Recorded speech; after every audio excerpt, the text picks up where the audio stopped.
Assalamualaikum warahmatullahi wabarakatuh. Pada kesempatan hari ini saya ingin mengkaji ya, biar hari ini punya makna dan bernilai. Saya ingin mengkaji tentang kepemimpinan yang berhasil dan selalu dikenang oleh para pengikut-pengikutnya.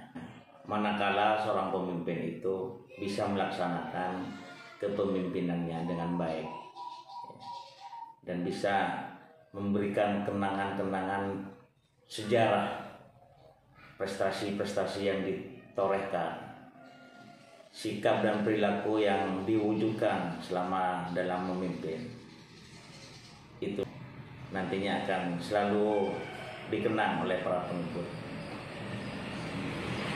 Dalam konteks ini, sobat, ya, kepemimpinan yang berhasil, saya menggarisbawahi ada 3 dan akan selalu dikenang oleh para pengikutnya. Yang pertama, seorang pemimpin mempunyai kepribadian yang baik, yang luhur selama dalam melaksanakan kepemimpinannya. Selanjutnya yang kedua, sobat, ya, seorang pemimpin itu harus bisa menerapkan gaya kepemimpinan yang demokratis dan terbuka. Yang ketiga,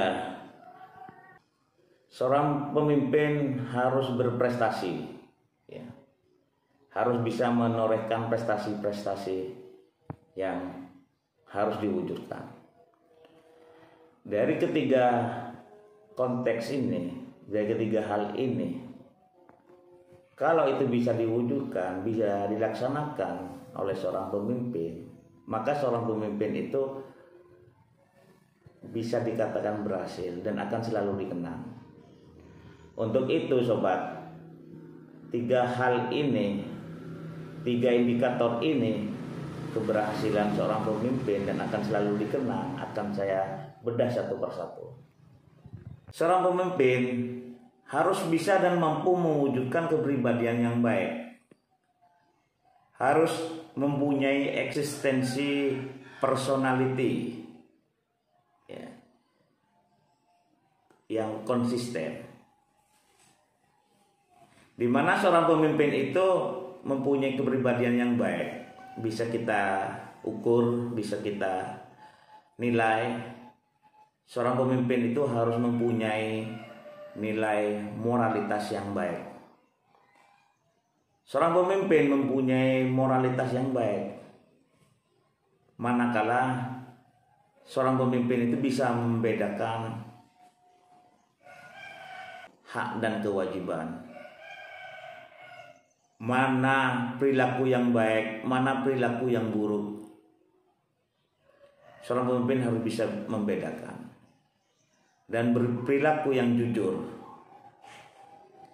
Ini yang harus dimiliki seorang pemimpin, perilaku yang jujur. Seorang pemimpin tidak neko-neko, seorang pemimpin tidak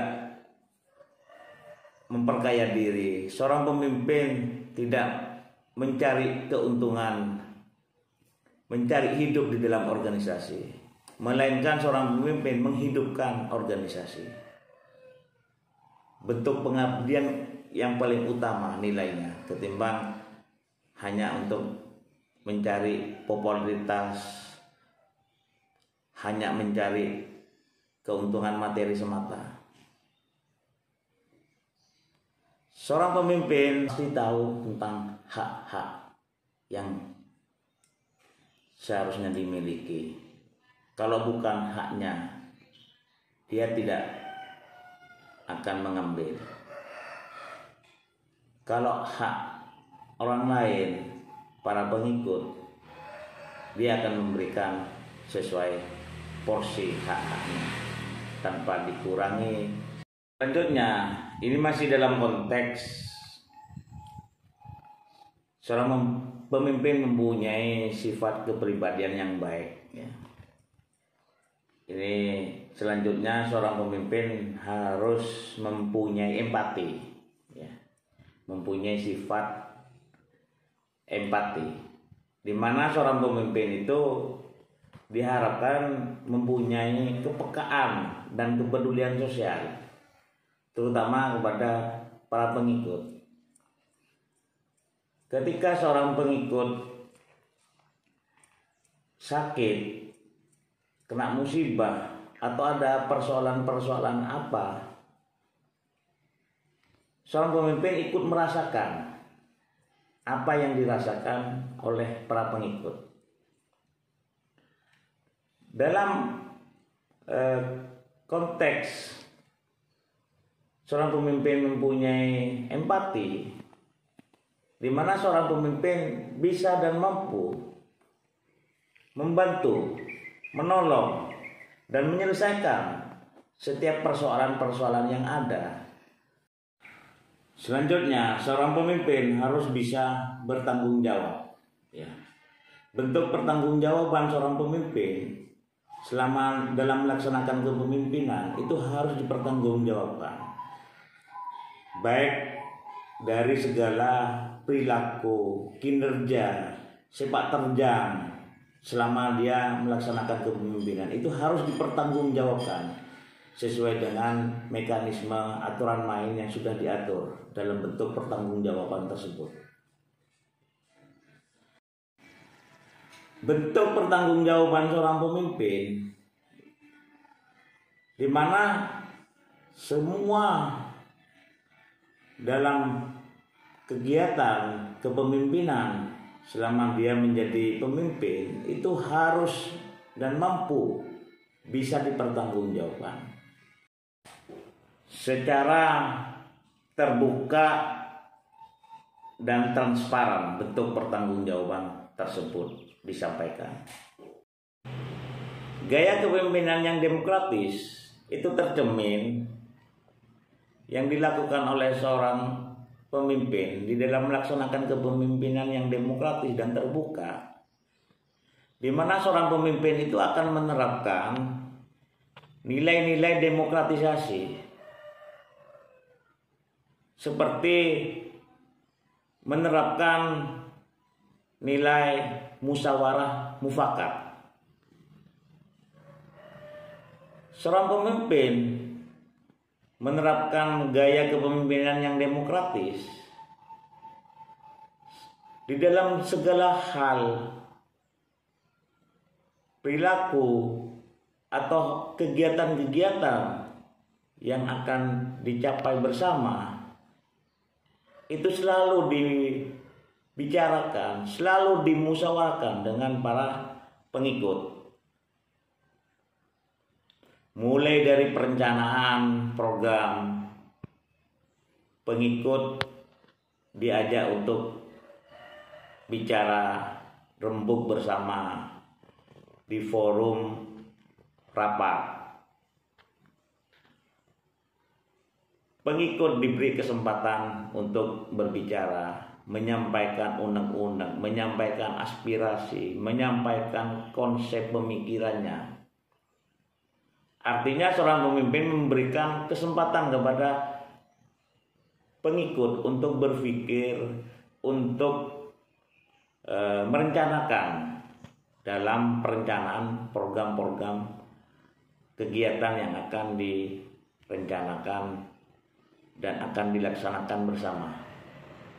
Termasuk juga dalam hal anggaran. Anggaran kegiatan itu pun juga harus dibicarakan bersama, dimusyawarahkan bersama. Setiap kegiatan anggarannya itu berapa besarnya, itu harus disampaikan secara terbuka, dibicarakan bersama, disepakati bersama.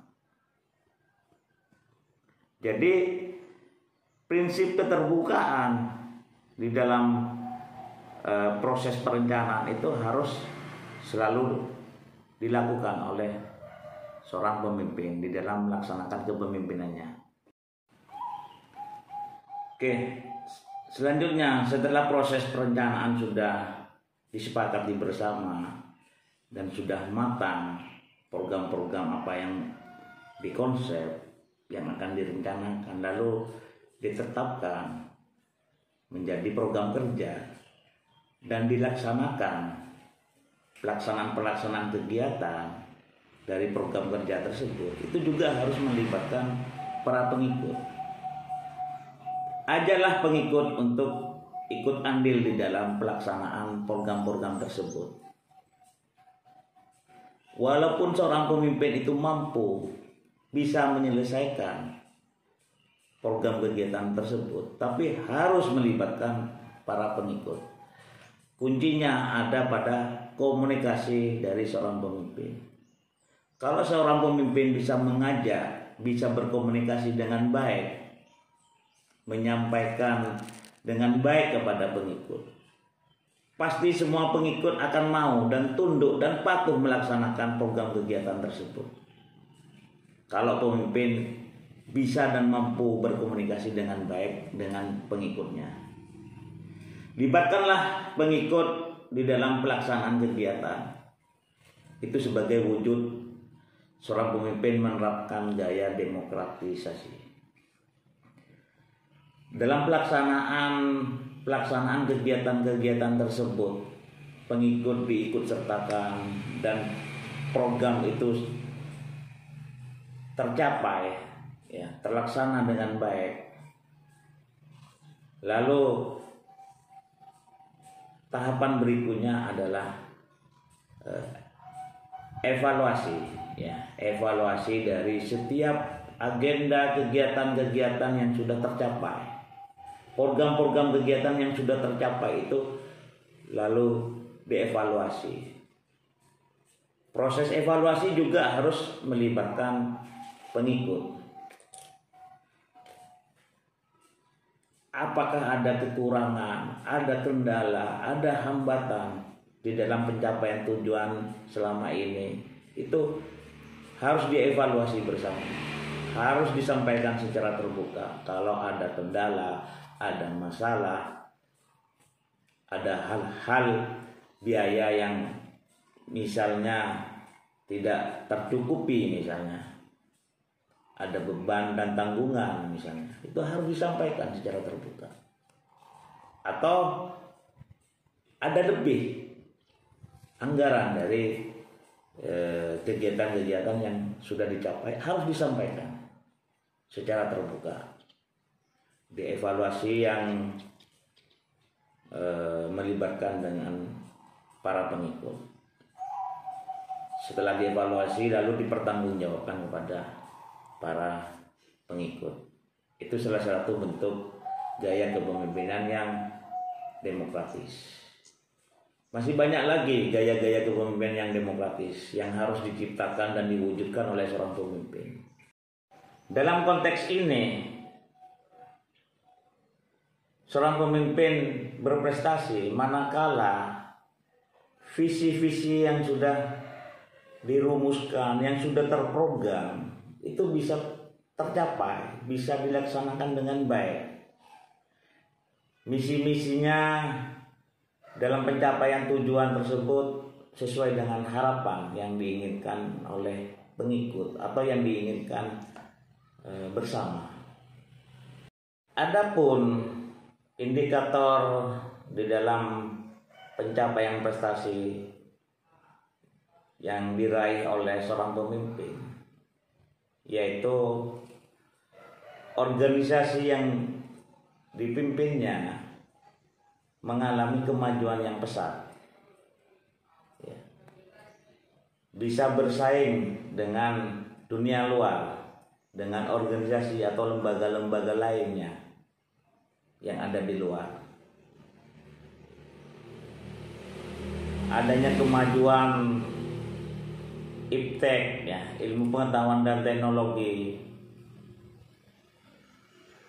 pelayanan yang semakin baik, manajemen yang semakin baik, kesejahteraan hidup pegawai semakin meningkat, semakin baik. Hal itu juga menandakan keberhasilan dan prestasi-prestasi yang diraih oleh seorang pemimpin di dalam pelaksanaan kepemimpinan. Masih banyak bentuk-bentuk prestasi lainnya, namun hanya apa yang saya kemukakan di sini. Terima kasih telah menonton tayangan ini sampai tuntas. Jangan lupa like, subscribe, dan share. Wabillahi taufiq wal hidayah. Wassalamualaikum warahmatullahi wabarakatuh.